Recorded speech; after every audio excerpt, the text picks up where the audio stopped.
Welcome to Public Forum, a community outreach program produced by North Idaho College located on Lake Coeur d'Alene. Featuring guests from around the globe addressing a wide variety of subjects, Public Forum serves to educate and enlighten. Please join host and moderator, political scientist Tony Stewart, in welcoming today's guests. It is our privilege to bring you a two-part series titled Political and Economic Reform in Eastern Europe. We're extremely fortunate to have a guest who is highly qualified to discuss an issue that's important to American democracy as it spreads in Eastern Europe. Our guest has very impressive credentials. I will, from a very long resume, just read 3 or 4 of those. She has recently served as legal advisor on juvenile justice project in Kosovo, a United Nations Children's Fund emergency program. She also has served as election law specialist and program manager, serving in the Slavic Republic, the International Foundation of Election Systems. In addition to that, she has been a legal counsel to the Election Appeals Subcommission of the Organization for Security and Cooperation in Europe. Our guest also has been a legal advisor to the Provincial Election Commission of the Organization for Security and Cooperation in Europe. Our guest holds a baccalaureate degree in the fields of journalism and English from the University of Vermont, and she holds a doctorate of jurisprudence from Vermont Law School. Our guest is Carol Conragen. If I may call you Carol. Of course. Welcome to our program. We're delighted to have you here this week and next week, and you're kind to take this time to be with us to share your expertise. Thanks. It's a pleasure to be here. And as always, I'm most pleased to have our regular panelists, Steve Schenck, who is the Vice President of College Relations and Development at North Idaho College. And Steve will start our 2-week series of questioning today. Thank you, Tony. Carol, like Tony, I am very impressed with your resume, and I've only gotten to parts of it recently. There are things I'd love to talk about, especially in the area of journalism, that we're not going to have time for today. But I thought I'd begin by asking you to briefly tell us a little bit about the assignments that you held in Eastern Europe. Sure. Basically, I went over in 1996, just assuming I was going to be there for 5 weeks as an election supervisor.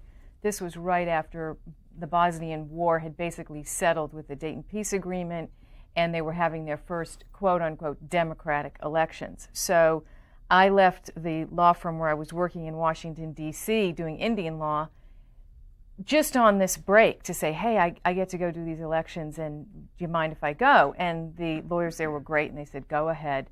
So basically I went, and 5 weeks later I called them up and said, do you mind if I don't come back? So of course, what could they say at that point? But it was such a fascinating experience that I decided to stay, and I was offered a position in Sarajevo in Bosnia, and I ended up staying in that area for 4 years, and just recently came back in the summer of this last year. So while I was there, I started as an election supervisor and then moved on to work in a legal capacity with the Provisional Election Commission. This was a body set up at that time that had Serb, Croat, and Muslim representatives and internationals on a body that made all the decisions for the elections at that time. I mean, this was a period where democratic elections had not really been done in the past to the standard that the European community would expect. And so this was a way of sort of having all sides represented and trying to put the best foot forward. So I was part of that, and then I had a logistic job, which was director of political parties, where you register the parties, you make sure that everybody's eligible based on the law that was put in place, a very technical, logistic job. And from there, I went on to do elections in the Federal Republic of Yugoslavia for Bosnia, and then I went and worked on election law in the Slovak Republic, which was having some revisions done to their parliamentary election law. So, and ended up in Kosovo recently for juvenile justice, which was very, very interesting. Were these jobs in any way unique? I mean, is there precedent for this through these organizations in other parts of the world? There is precedent, especially in elections. What you find is, and I found this certainly early on, even in Bosnia, that people were coming together who knew each other from Cambodia, from Angola. They were like, oh, hey, how's it going? Because there's this little group of humans who actually travel the world doing elections. And that's the fun part, because you can end up in these very remote places, or strange places, certainly according to U.S.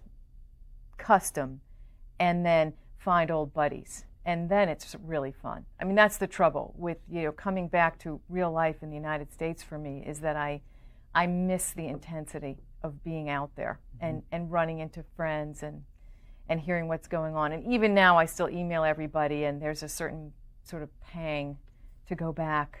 If Tony will allow me one more question, I'm sure that friendships were one of the fun parts of the work. What were some of the big challenges you had to face? Oh, the challenges were just endless, endless in terms of, well, Kosovo, for one, was very difficult because the infrastructure was so shot that electricity was very intermittent at home. We always had generators at the international agencies, so you could always go work. But if you ever wanted to be home and try to cook something in the oven, for example, or watch a video, I think I might have, in 9 months in Kosovo, seen one video at home where the electricity actually stayed on long enough. And I got to the point where I just abandoned trying to cook anything in the oven, because inevitably it would cook for 10 minutes and then the oven would go off. So, and you just have no idea how just that kind of day-to-day life where you can't vacuum, you can't blow dry your hair, you don't have hot water, you don't have water most of the time anyway, so you're constantly trying to fill barrels in those few hours when the water's on and take freezing sponge baths, and there's no heat, and that just wears you right out. I can tell you. I mean, even to this day, after last winter in Kosovo, every day I get in that shower, I'm like, thank you, God. I love hot water, because you just get really sick of it. It makes you very grateful. It really does. Tony, that might be the perfect job for me.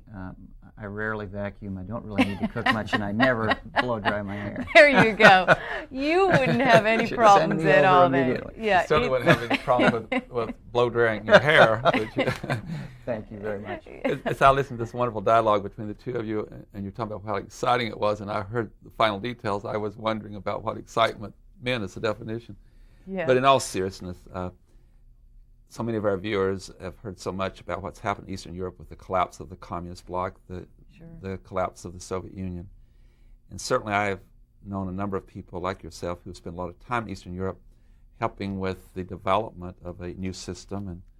But I know most of our viewers have not been in Eastern Europe, and if you'd be so kind as to take us a little through this. When Marshal Tito was alive, and in Yugoslavia there was a much larger base, and he actually could even hold off the Soviet Union in many ways with his death, and then with the collapse of the Soviet Union. We hear so much about Bosnia and about the Croatians. Would you be so kind as just to give us kind of a geographical tour of the area and what it means in this new divisions and the divisions based on such things as ethnic, racial backgrounds? I'll try. I know it's very complex. It is complex. Believe me, when I got hired, I scrambled to the encyclopedia because we were hearing so much on CNN about the Croats and the Serbs and the Muslims, and you think you understand it until you have to talk about it, or until you have to go there. And then I was like reading and reading, trying to get it all sorted out. Essentially, Tito must have been a phenomenal leader, because while he ruled the Yugoslav Republic, he was able to keep many, many interests satisfied. The interests of the Croats, the Serbs, and the Muslims, who were the main ethnic groups there.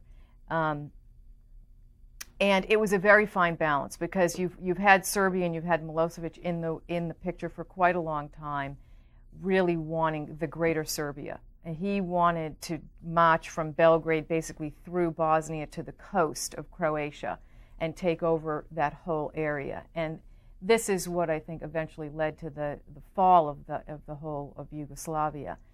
Tito died, Milosevic started jostling for power and control in the area, and then slowly, not even that slowly, the different republics started to fight. And in 91, Croatia was being asked to declare independence, and was trying to decide that. And then there was a very early skirmish in '91 from the Serbs to the Croats, and that sort of started the whole thing going. The Croats declared independence, I believe. Who was next after that? Slovenia in the north, and it started to fall apart at that point. Then Bosnia, and that's in '92 when Milosevic started to take over, and really launched his assault on Bosnia specifically. The Croats, basically, if you looked at a map, the Croats are very typically Roman Catholic. They're right across the Adriatic from Italy. There's a very strong influence of the Italian culture there. Beautiful coastline if anyone ever wants a holiday. So they're very predominantly Roman Catholic. And the Serbs, who were closer to the Turkish Empire, which was occupied in that area for many, many hundreds and hundreds of years, has a very sort of it has an Orthodox orientation, actually, from the Greek sort of area as well. And the Muslims, if Tito did any disservice, what he did was he labeled the Muslims, basically giving them a religious entity, when in fact they were very secular in Yugoslavia. They weren't practicing in anywhere. They didn't wear the veils, and I'm sorry, I don't know the official term for the robes that the women wear and that sort of thing. But they were very non-religious, but for lack of a better word, he labeled them Muslims, and this seemed to sort of almost exacerbate the label around the different factions. So they're very based on religious orientation. Anyway, when Tito died, everything started to fall apart, and then Milosevic saw this as his opportunity to move in, and that's when he launched his war in Bosnia, which took 3.5 years and really destroyed quite a significant part of the country, which is quite beautiful. And the devastation is overwhelming when you first see it. If you aren't used to that sort of thing, it will disturb you for days when you go through a village and literally every single building is just rubble. And, there's the roofs are all blown off, and, it's really just decimated area. So it's disturbing. Let me add one other question, go back to Steve. That was excellent. You were very clear. With this really internal struggle between the different racial, ethnic, religious backgrounds, and the United States leading NATO into an involvement with air war, and of course the defeat of the expansion. I guess I have a two-part question. One is, do you think that was a way to keep the danger of being a spreading of some kind of dictatorial system throughout Eastern Europe? And number two, would you predict that there will be this independence between the republics because of that intervention? And of course the change in the government and in the Serbian government. Very difficult questions. Mm-hmm. I would say that the bombing in Bosnia in late '95, people will say it stopped the war, and certainly it stopped the aggression from Serbia. Whether it's going to stop the war, who knows? I mean, there are still thousands and thousands of military troops in Bosnia, and really, when you live there, and I lived there for 2 years, it is not, every 10th person is a soldier in the streets, and every third vehicle is an army vehicle. And when I came home, it was very strange. I had gotten so used to having military all around me that it seemed odd that they weren't around. So if you take that influence away, you wonder what will happen. I mean, you're not inspired to cause trouble when every other boy's walking around with a gun on his shoulder. It just keeps things a bit calmer than you would expect. So it did stop the war. It did bring negotiations to the fore. It did create the Dayton Peace Agreement. And people are trying to restructure their lives and get on with their lives in Bosnia. And that's happening to a degree, although this last election, there was a very strong swing back to a very strong nationalist movement, not the pro-European integration, pro-NATO thinking that you would like to have seen international community is burnt out on Bosnia. They're backing off. The most recent international emphasis has been on Kosovo. Right. There's a lot of Kosovo burnout even now. They're pulling out there. UNHCR is closing down a lot, and a lot of the international agencies are moving out. But you can go back to Bosnia and still see thousands and thousands of people who were displaced in that war still being told that they're going to go home. And there's no way that you're going to have a Croat moving back to what is now a predominantly Serb community. It will not happen. First of all, there'll be nowhere for the Croat to live. His house was occupied 5 years ago. And he's not going to want to go back because he's going to be either scared, or if he does go back as a brave soul, he'll be frozen out. He won't be able to get his ID card. He won't be able to get anything. He won't be able to get a driver's license. They will not cooperate with him. That is typical.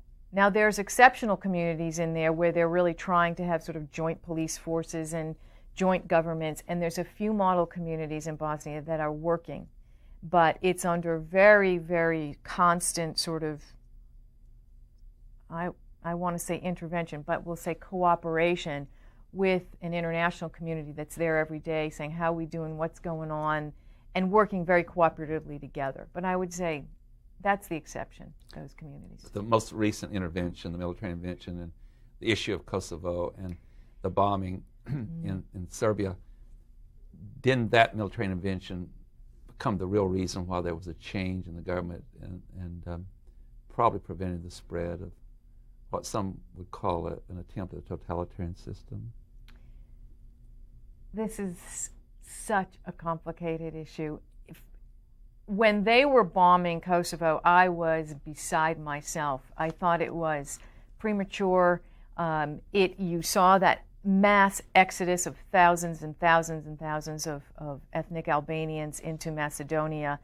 I mean, the displacement was outrageous. And of course, we didn't know that as quickly as they left, they would go back in. But I thought that bombing was really premature.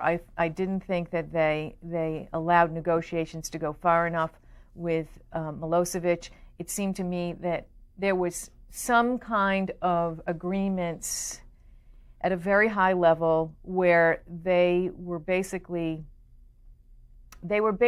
allowing this bombing to go forward rather than wait anymore because of the deals that were going to get made higher up. And I don't want to say anything here because I have heard so much, but I have no way of validating any of it. So I won't continue any rumors. But still, there's a lot of suggestion that what was going on a very high level was very politically motivated and had nothing to do with caring about the Albanians in any way. So that's all I'll say about that. Whether or not it was a good decision, I'm not in a position to say. I thought it was premature, and now what you found is that if you want to call it ethnically cleansed, as the ethnic Albanians were going to be in that exodus, now the Serbs are pretty much ethnically cleansed from Kosovo. You're getting a reverse discrimination. The unconscionable acts against the Serbs are horrendous. And what's sad about it is that the 10 years that the ethnic Albanians suffered under the Serbian regime of oppression, and it was very oppressive, the Albanians, to a very large degree, are now laying on the Serbs. So call it human nature, call it vengeance, call it whatever you want to call it. It's sad, and it's terrible, and it's not stopping. And that area is still so volatile that for anybody to be able to say that the bombing was a good idea right now, I think they would even be premature. I mean, it's a mess over there. You cannot teach a Serb child in Serbian language in a school. And for 10 years, while the ethnic Albanian kids went to school in houses to try to learn, now the Serb kids are going to school in their little houses. And you cannot get a school to agree on what language. Are you going to teach them in Serbian? Are you going to teach them in Albanian? Are you going to teach them in Roma? There's a very strong gypsy community there. nobody can agree. Thank you. Steve Sheen. Well, Carol, it's sort of a grim outlook, and it raises so many questions. I hardly know where to start with a follow-up. Let me back up and get a little bit more underpinning, though. Your work in the region was on behalf of what authority? You've mentioned the international community many times, but what entities actually took that role? Okay. When I first went over, I was working for the United States State Department. And the way the State Department works is when there are emerging democracies, they would like representatives from the United States there assisting in the process. And so they decide how much money they want to spend on this, and they decide who those people will be, and then they send them over. And you work on behalf of whatever agency is there that they assign you to. At that time, I was assigned to the Organization for Security and Cooperation in Europe, known as the OSCE. It's basically the UN of Europe. It's a member state organization. There's 55, 56 members now, and I worked for them. State Department paid me and said, we're paying you, but you do what they tell you to do. So that's how that worked. And what OSCE told me to do was work in elections, and then I worked in human rights, and then I worked in a legal capacity, actually back in elections. So basically whatever they wanted me to do, I did in that area. Then I worked for another international organization called the International Organization for Migration. They were working in the FRY, in the Federal Republic of Yugoslavia, to run the elections for the OSCE. So there's a lot of this sort of subcontracting that goes on within the international organizations. They'll have one particular project and they don't have the capacity to do it, and they farm it out to somebody else, and then they pick up the slack. So I worked for them. Then I worked for an organization called the International Foundation for Election Systems. They get their money mostly from USAID, which is another government organization that your taxes pay. And they send people over specifically to do election work in the world. So wherever election guidance is needed. But it's a little bit, since our own elections were a bit askew recently, you wonder if anybody values the Americans' advice anymore. But that remains to be seen. Well, one of the ironies here to me is that we tend to be so ethnocentric in this country. We receive so little news of any depth at all about the outside world that you're talking about agencies that most people in this country are totally unfamiliar with. And yet they're working in cooperation with the U.S. government. I've got to ask you a related question. Given the deep-rooted ethnic divisions in the area where you were, in Eastern Europe, how did that play into your work in trying to get elections under control, running in a fair and unbiased way? Didn't that hugely complicate what you were doing? It did. It complicated it to a large degree. Well, in Bosnia, I would say even more so in Yugoslavia, where during the voter registration process, that is where if you want to manipulate a result, you manipulate it right then when you're getting everybody to register, because they're registering for where they're going to vote. So if you have municipal elections, you're going to be able to, if you get all these Albanians to register in one particular town, you can pretty much guarantee the result of the elections in that town. So that's when the manipulation occurs, and that's when you have to be sort of hyper vigilant around the authenticity of the registration process. So we certainly had some of that going on. I don't want to make accusations on television because you never know. But certainly I had my phones tapped. We had bomb threats. When I was in Serbia, it was quite an exciting time. It was also when NATO was making rumblings of attacking. So we were also, I had 100 international supervisors in there for voter registration to make sure that things were not going to be manipulated. And we had to have evacuation plans, and it was quite complicated by the NATO threat.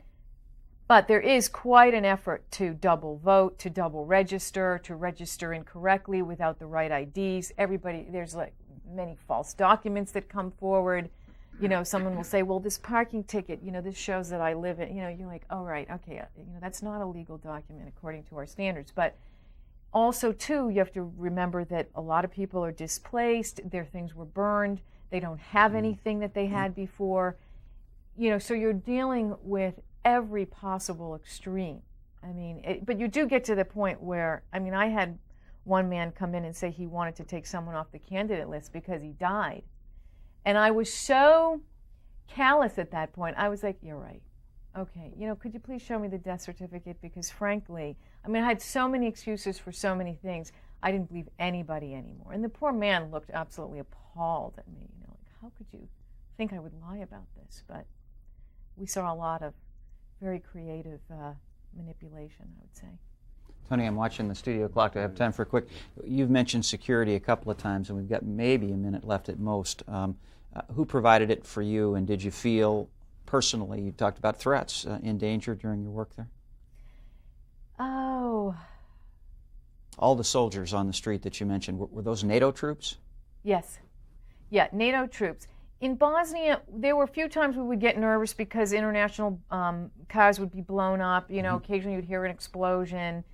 Certainly celebrations where machine guns going off, which, you get, at first you're nervous and then you get used to it. And then we had alert statuses. Security is very, very important in the international agencies, and in the front halls of most of the buildings, there's an alert status board. And occasionally it would go up 1 or 2 levels and you'd start to get a little nervous and you wouldn't go out at night, or you wouldn't go out alone, or you would take precautions. I have to interrupt. I'm so sorry. It's okay. Our guest has been Carol Conragen, and she's been dealing with Eastern Europe and reform in Eastern Europe. She is an international consultant and expert, but the good news is that even though I had to stop the program today, she'll be back with us next week in part 2, and we will continue to talk about political reform in Eastern Europe. We're so fortunate that she's taken this time. Our viewers can see that she truly is an expert and has learned a lot about Eastern Europe and how that not only affects that part of the country or world, but also the entire world. I would like to invite you to be with us again next week at the same time, when again we shall be interviewing Carol Conragen on political reform in Eastern Europe. Until then, please have a good week. I am Tony Stewart. Recorded on the campus of North Idaho College, Public Forum is the longest-running entirely college-produced program on PBS. Each episode is pre-recorded live and is an educational outreach from North Idaho College. Please join us again at this same time next week for another edition of Public Forum on this public television station.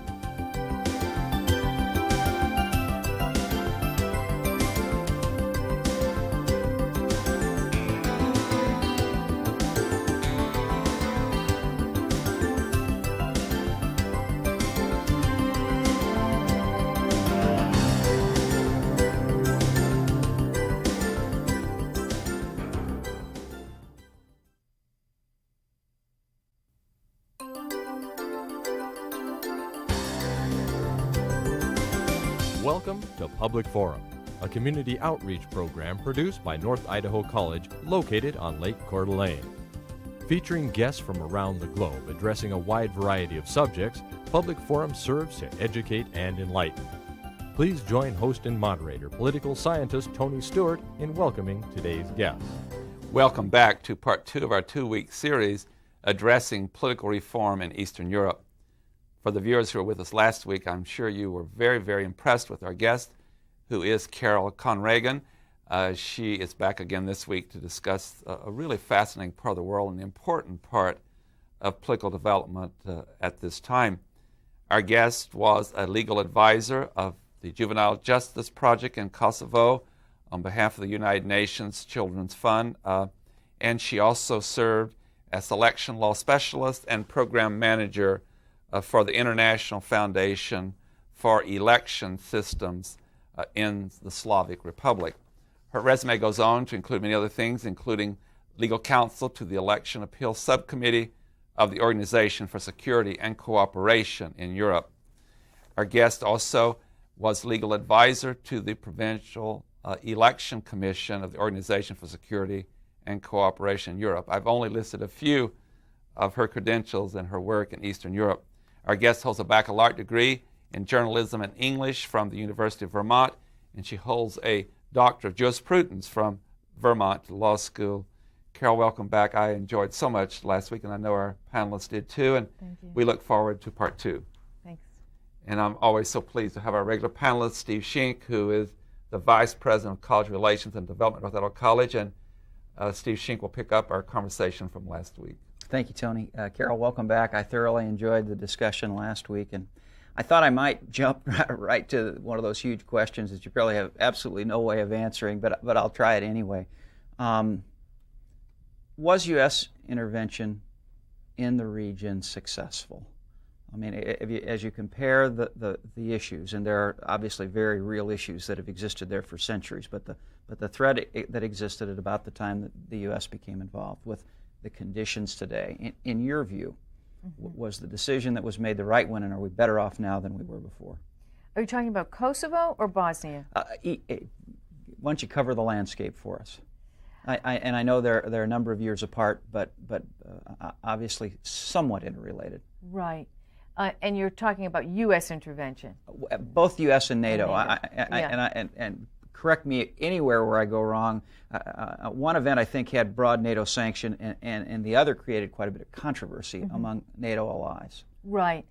Well, this goes back to some of what we were talking about last week, in that, again, in Bosnia, I think the intervention there did stop the war and bring peace. Whether that peace is here to stay really does remain to be seen.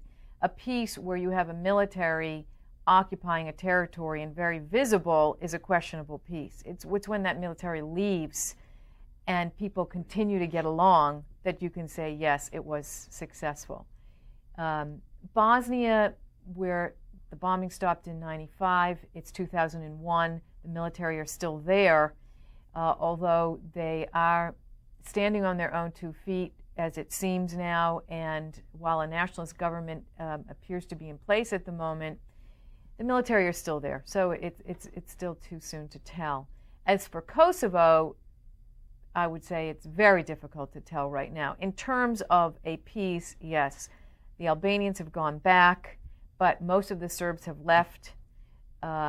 If that's the result people wanted, I mean, if we're talking about not wanting ethnic cleansing, an ethnic cleansing resulted from that intervention.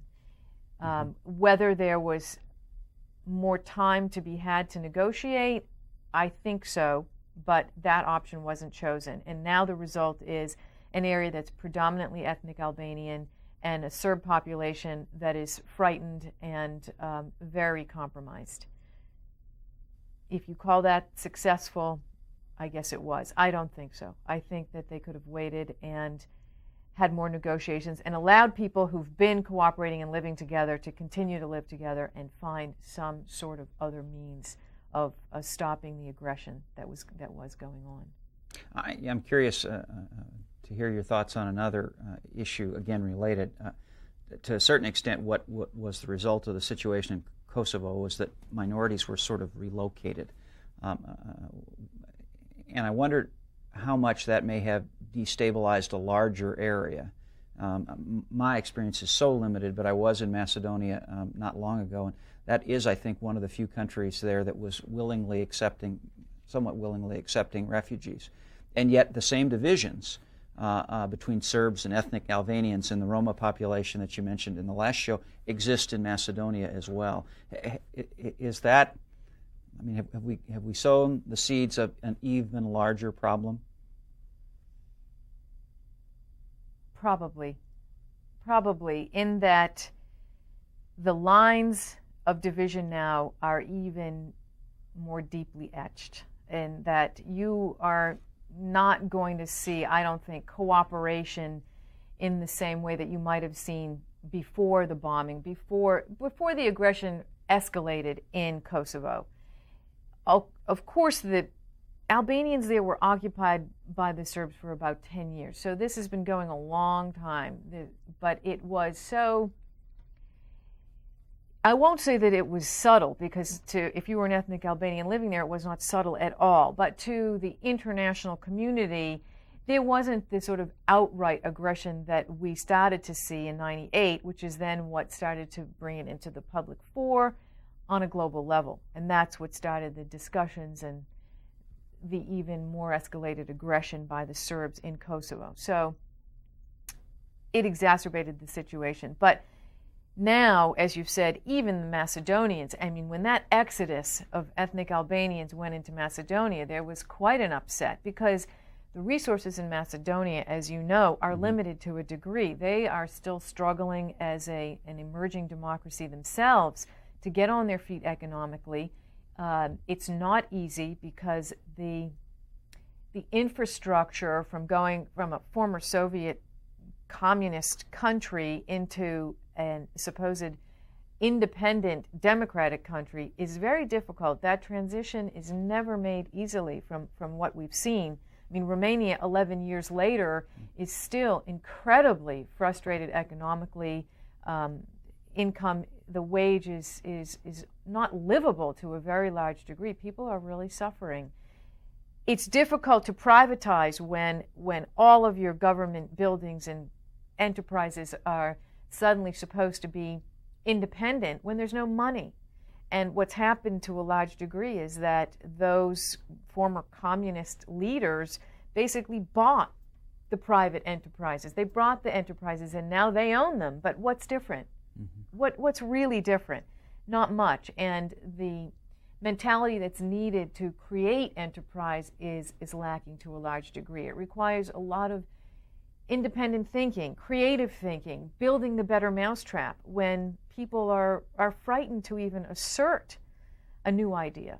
I mean, I had friends in Belgrade who had great ideas for businesses, and I was like, why don't you do them? That's fantastic. And they're like, why? You know, the mafia will just come in and take our profits whenever they want, and what will we gain from it? Nothing. So the rule of law isn't in place, your rights as a business aren't in place, so that anybody with a creative idea is frightened to even move ahead. So how does anything change in that kind of a system? It's very difficult. And getting back to your question, because I'm digressing a bit, is that, yeah, I think it's tough because resources are limited in these communities, in these states as they emerge, and sharing is not the first thing on the agenda. And what you're asking people to do when thousands of ethnic Albanians move into Macedonia is you're asking them to share, and they don't have enough as it is. And I think there's a tendency to want to protect your own in those circumstances. Thank you. We have different parts of the world where there's been a historical conflict that we in the United States or in other parts of the world are somewhat helpless in stopping. We've had the struggles in Ireland for a long time, and of course there's the great challenge in the Middle East between neighbors, and as you've indicated here in Eastern Europe. As I thought about that in relation to some of your comments, are we headed toward a Eastern Europe where the ethnic Albanians will dominate in Kosovo, and the Serbs there will move to Serbia, and the Croatians will stay in Croatia, and the Muslims will be in Bosnia? Are we going to see an exodus in such that those countries will be dominated by an ethnic group and will not be tolerant of neighbors who are of another ethnic, racial background? Probably. It appears so, and in some ways I don't think that's a bad thing. One of the things that you realize when you go to a place like Bosnia, what they tried to do was put Bosnia back the way it was before the war. They tried to do it through the election law. They tried to do it through the policing systems they set up. And it hasn't worked for the reasons I mentioned in the last show, where a Croat person is not going to want to go back to his original community because there's no other Croats there now, because he'll be frozen out, because his home is gone. It's better in some ways if he stays in the community where he lives now. And as long as you consider him a displaced person, he's never going to settle down. And unfortunately, in Bosnia, for example, they keep saying, well, you have a right to return. It's a very complicated issue. In human rights, you would say everybody has a right to live where they want to live and to return home to where you owned a home. But if you continue with the concept that you're a displaced person, you never settle down. And when I was a human rights person there, they had taken, these Croats were displaced, living in abandoned train cars. And I mean, it was just unbelievable to go in there and see, and they had done the best they could trying to set up their lives, and they had one car as the shower car, and one was the bathroom, and they had these water spigots sort of outside and intermittent train cars to use, but it was horrible. And that was 4 years after the war, and every time I went to visit, they kept saying, when are we going to get to go home? And I mean, what can you say? So if somebody had told them 4 years before that, guess what? This is where you live now.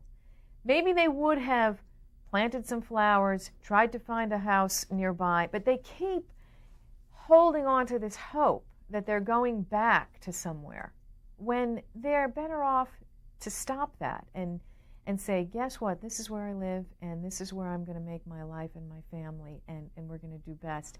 So I would agree with you. I think, yes, there is a very great distinction now among ethnic groups there, and I don't think it's necessarily a bad thing. So in our country, we've been so blessed with diversity and different racial, ethnic, religious, economic bases and so forth. And that makes it, I think, a model democracy. And I'm sad to hear that that may not be what will happen in Eastern Europe. Well, or maybe time. And maybe, I know I must sound cynical, and I know that probably some of the agencies I've worked for are probably never going to hire me again because I've just said this.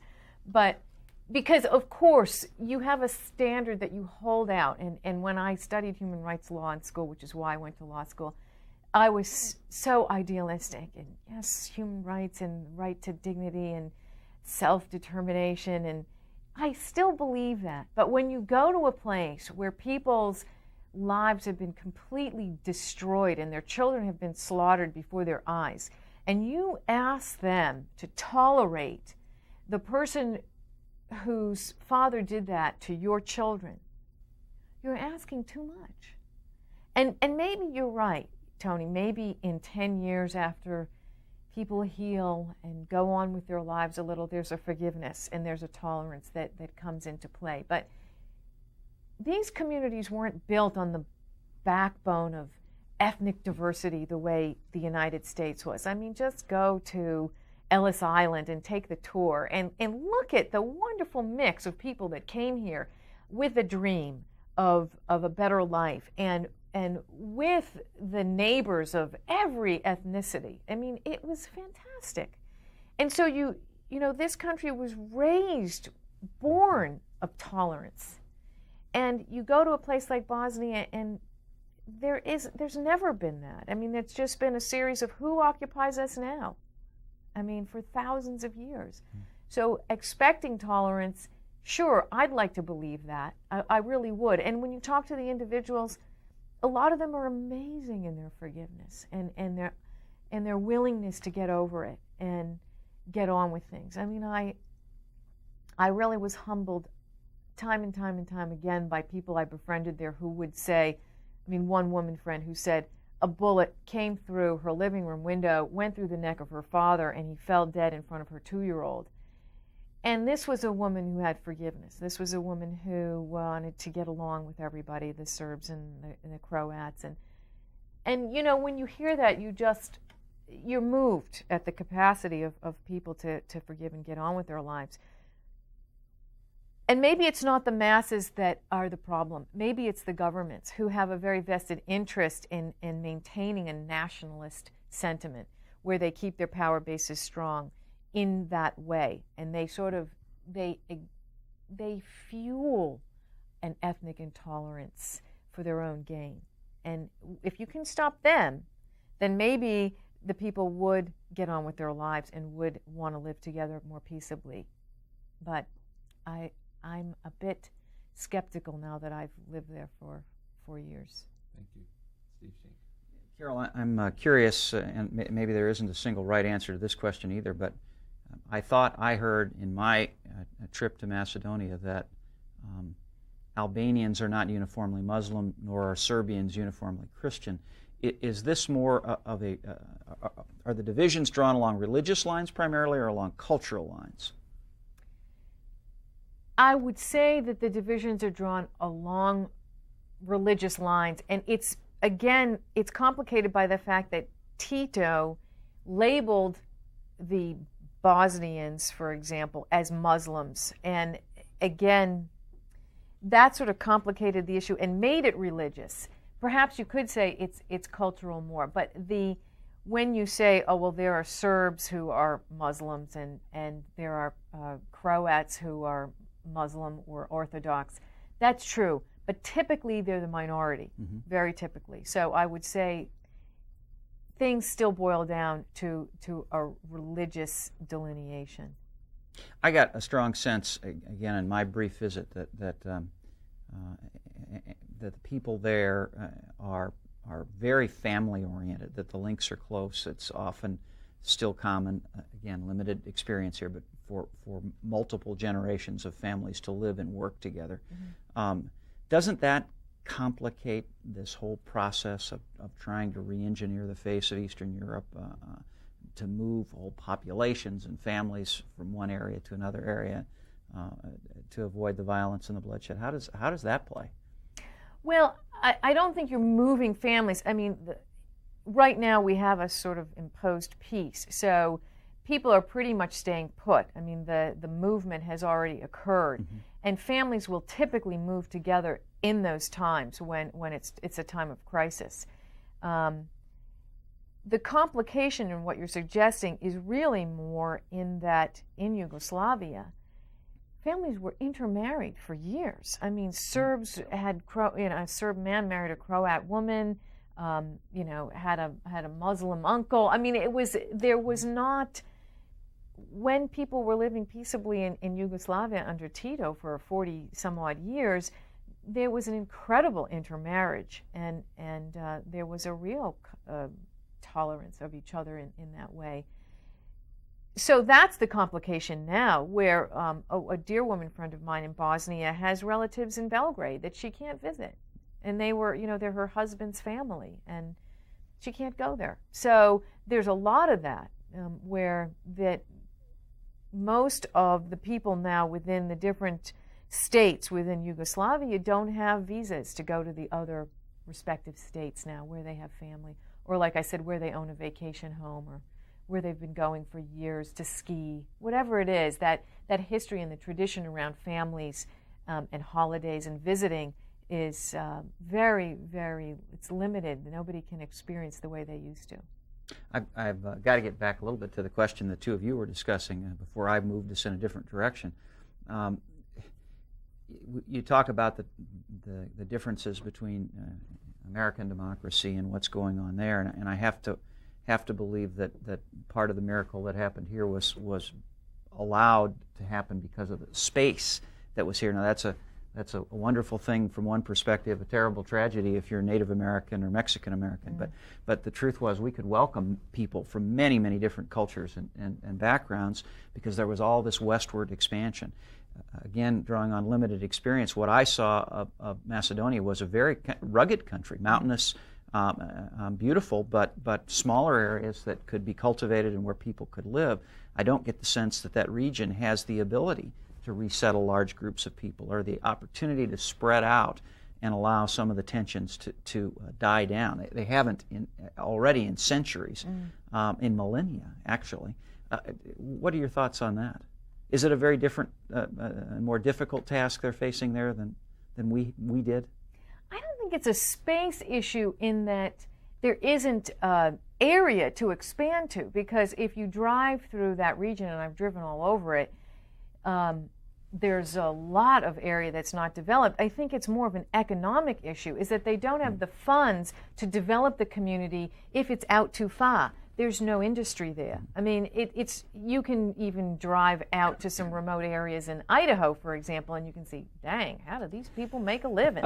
I mean, short of trying to raise something, animals or crops or whatever, it's not easy. And I think we have expansion. Look at Post Falls. I mean, Post Falls is expanded from Coeur d'Alene because there was the money in place to expand it.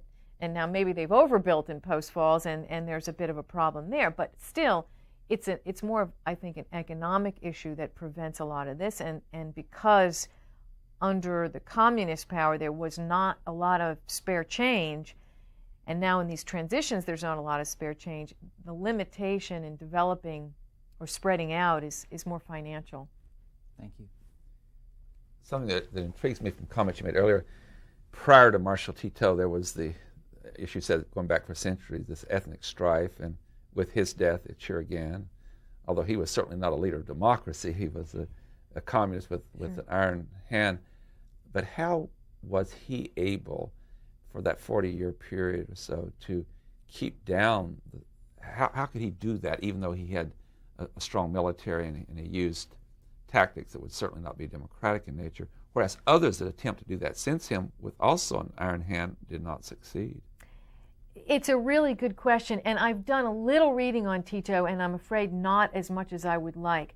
He must have been a charismatic leader. He must have had some sort of magic touch, you would think, because what he was capable of doing in allowing the republics to cooperate and get along had to have been the most delicate balance of negotiating, the way he kept everybody's interests satisfied. Now, he, as a communist leader, it's true, but he was unique in that he was exploring a more creative economic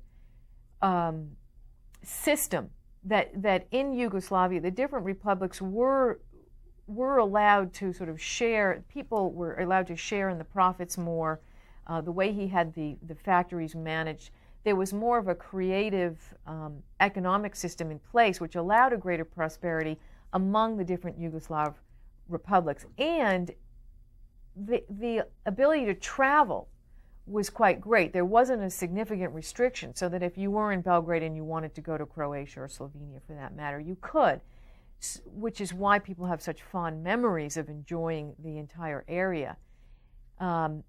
What allowed him to keep it together, I don't know, honestly. You've caused me to think of something I've never thought of ever before, and that is, first of all, you've been clear in your explanation, but secondly, other Eastern European countries were under the total control of the Soviet Union, like Poland, Hungary. He had a way with his strong military of bluffing, I guess, the Soviet Union. They were afraid of him. Did you suppose that he used the threat of the Soviet Union dominating his country like they were the other Eastern countries to... Maybe that might have been one of the reasons why they didn't fight among themselves, because he could keep them somewhat independent from the iron hand of the Soviet Union. Well, I know, he made frequent trips back to Russia. There was certainly, they were very interested in him as a leader and sort of cultivating him as a leader. How he used the Yugoslav National Army as a threat, I am not knowledgeable. But the Soviet Union never was able to control him in the way they were the other Eastern European countries, like East Germany and Poland. That's true. Well, and he did have a strong army, but what kind of cooperations and negotiations that were going on between him and Russia, I don't, that's unfortunately where I say I've not read enough. I don't know. Just a theory came to mind is that if you were a Serb or you were a Muslim, so forth, you might be afraid to fight one another, because if you had this inner fight, then the Soviet Union might come in. That's a theory. I have no idea. Yes, and again, I'm not well read enough to be able to talk about it, unfortunately. I'll go to Steve. Sorry. You mentioned the Roma population, which seems to be a subculture throughout Europe. Have they suffered in particular in this process? They have suffered, I would say, quite a bit, especially now in Kosovo, because what's happened there is they have been compromised to a large degree because they were seen as allying with the Serbs during the aggression, when in fact they probably weren't. They were probably just struggling to stay intact and protect themselves. But they now are the subject of great aggression from the ethnic Albanians, and again, to be able to learn Roma in the schools, they're compromised even more than the Albanians or the Serbs, because they're always considered, it seems to me, the minority and the outcast and the lesser interest in terms of the respective groups. And that was the case in Bosnia, and certainly it is the case in Kosovo now. And very quickly, for the audience, we're talking about Gypsies, Roma Exactly. people. They have a separate language? They have a separate language, yes, absolutely. And yeah. seem to be the smallest subgroup in each of the communities where they exist? That's right, and very limited in opportunities, a lot of racism, so that they don't get the chance to be in government, they don't get the chance to be employed. They're discriminated against terribly in those communities. And typically, if you see any kind of sort of begging going on in Bosnia or in Kosovo, it's from the Roma children. On that note, I have to bring our permanent conclusion. I want to thank Carol Conragan for being with us for the past 2 weeks. You've been most informative. It's been really exciting having you on the program. Thank you very much. Thank you. Ladies and gentlemen, we've been discussing political reform in Eastern Europe and after the fall of communism, what is happening. Our guest, Carol Conragan, has been working with a number of international organizations, working on elections and juvenile issues in that part of the world for 4 years, and she has been here with us in our studio for the past 2 weeks to discuss this very important issue, and we've enjoyed it immensely. I'd like to invite you to be with us again next week at this same time when we will discuss yet another issue. Until then, please have a good week. I am Tony Stewart.